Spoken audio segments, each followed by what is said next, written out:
Meet Donald Trump's brick-shitting, scary new cabinet and everyone else advising him in a second term.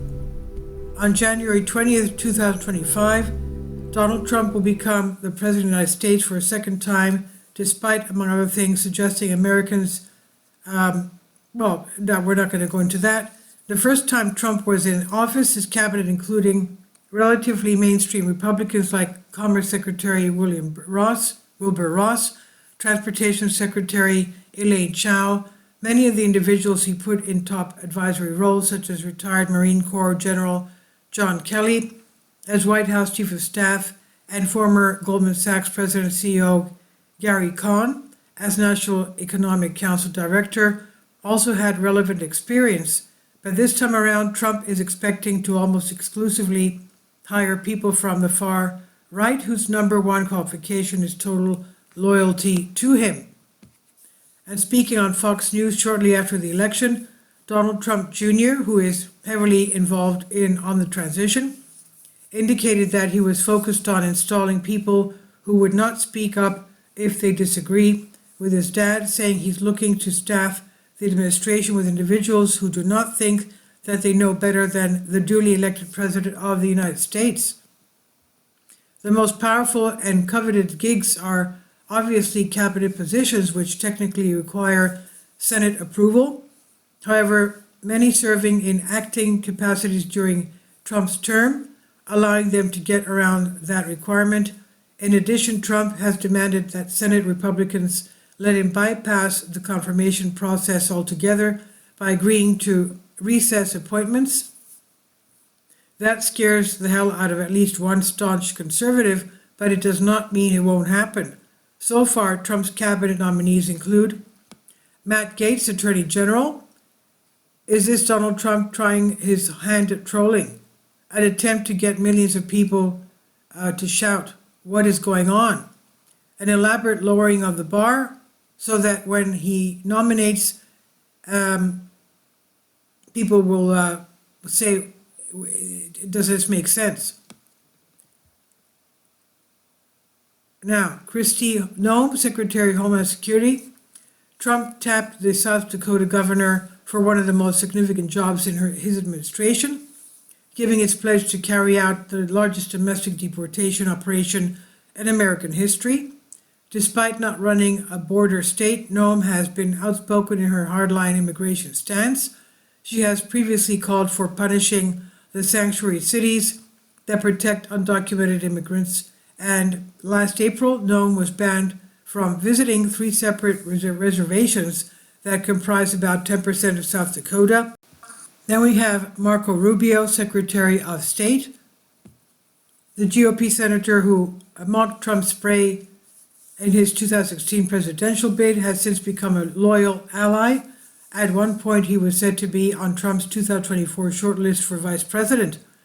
On Capitol Hill, the Florida congressman has a reputation as a foreign policy hawk. In April, he voted against $95 billion aid package for Ukraine, and in equally worrisome news for the war-torn nation, has said that war started by Russia will likely end with a negotiated settlement instead of victory for the country Putin invaded. Lee Zeldin, Environmental Protection Agency Administrator. At a time when scientists say we're verging on a point of no return on climate change, the selection of Zeldin is not a great sign for the planet, if an entirely expected one. 2020, former New York Congressman received the worst score on the League of Conservative Voters 2020 National Environmental Scoreboard of the entire New York delegation. He has a lifetime score of 14% from the Environmental Advocacy Organization. In an interview, he said his priorities on day one and the first 100 days are to roll back regulations. Pete Hegseth, Secretary of Defense, a former veteran. If you're familiar with the name Pete Hegseth, it's probably because the guy is a Fox News host, and if confirmed, he would be the first Fox and Friends co-host in U.S. history to become a cabinet secretary. Hegseth joined the Minnesota National Guard and later the Army National Guard serving at Guantanamo Bay, Cuba, Iraq, Afghanistan, achieving the rank of major. He unsuccessfully ran for Senate in 2012 and joined Fox News as a contributor 2 years later. In 2019, Hegseth reportedly pressed Trump to pardon a number of military members concerning activities. Now, Elise Stefanik, UN ambassador, a one-time Trump critic turned major loyalist, the New York congresswoman was once viewed as a potential 2024 vice president pick, and according to the Times, if confirmed, Stefanik would bring relatively little diplomatic or foreign policy experience to the role.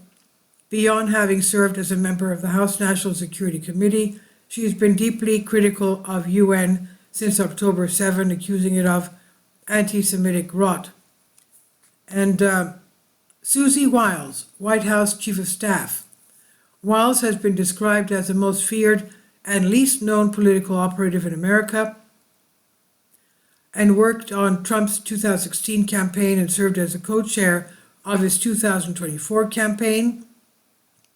In between, she worked for Florida Governor Ron DeSantis on his 2018 gubernatorial campaign, which she has since called the biggest mistake of her career. That split likely has something to do with DeSantis reportedly being instrumental in getting Wiles booted from Trump's 2020 re-election efforts in Florida. Trump, for his part, has called Wiles the Ice Maiden, and one person who considered himself a friend told The Independent, "Susie does not F around." There's no other way to say it, and it's not that she's hard, it's not that she's mean, but if you try to promote yourself, or if you're flim-flam, or you're not honest about something, Susie will knife you herself. Non-cabinet roles: Mike Waltz, National Security Advisor. Waltz is a GOP congressman, former Green Beret, who has served on the House Armed Services Intelligence and Foreign Affairs Committee. And according to AP, he is considered hawkish on China and called for the boycott of the 2022 Beijing Olympics. Last year, as head of the Readiness Subcommittee, he declared, "I'm ready to get to work to better equip our military and turn our focus away from woke priorities and back to winning wars. Our national security depends on it." John Ratcliffe, Director of Central Intelligence Agency. Ratcliffe previously served as Director of National Intelligence in Trump's first term and one of the few people to return for the sequel. Before that, he was a representative from Texas who was regarded as one of the most conservative Republicans in Congress. Tom Homan, Border Czar. Homan served as Trump's acting Director of Immigration and Customs Enforcement, ICE, from January 2017 to June 2018. In announcing his new gig, Trump wrote on Truth Social that Homan will be in charge of all deportation of illegal aliens back to their country of origin. At the Republican National Convention this summer, Homan declared at an event hosted by the Heritage Foundation, "If you're in the country illegally, you better be looking over your shoulder." Stephen Miller, White House Deputy Chief of Staff for Policy. 2 words: family separation. A veteran of the first Trump administration, Miller's return is terrifying for many reasons, not the least of which is the fact that if he had gotten his way, the first Trump administration would have separated an additional 25,000 children from their parents, on top of the 3,000 it separated before the policy was halted. Mike Huckabee, ambassador to Israel. If Trump had not sufficiently signaled his take on the Israel-Gaza war, the appointment of Huckabee should make things pretty clear. The former governor of Arkansas said during his 2008 presidential campaign that there's really no such thing as a Palestinian, and in January 2017, shortly before Trump took office the first time, declared there is no such thing as a West Bank, it's Judea and Samaria. He has since spoken out against a ceasefire. Elon Musk and Vivek Ramaswamy, Department of Government Efficiency, which will be a new government. In announcing that he's selecting the richest man in the world and one of his former GOP opponents to oversee government efficiency, Trump declared the new commission will be the Manhattan Project of our time, which is deeply worrisome on multiple levels. As Time wrote, the statement left unanswered all kinds of major questions about an initiative that is uncertain in seriousness but potentially vast in scope. For starters, the president-elect did not address the fact that no such department exists, and he did not elaborate on whether his two rich supporters would hire a staff for the new department, which he said is aimed in part at reducing the federal workforce. And presenting the campaign for Trump, while campaigning for Trump, Musk, who donated millions to his re-election, said he would help to cut a whopping $2 trillion from the federal budget. He did not provide details of how that would actually be accomplished, or acknowledge the fact that it would require slashing the entire annual budget by approximately 1/3, making it virtually impossible. Also unclear how Musk will do his job without creating massive conflicts of interest, given that, for example, his company SpaceX has been awarded $10 billion in government contracts in the last decade, and that several other of his companies are under investigation by the federal government. And this is on Vanity Fair from DNYUZ. Please leave your comments and thank you for your support. Finally, support my Patreon account. The daily posts are 5 videos daily, and they are totally different from what I have on my YouTube channel.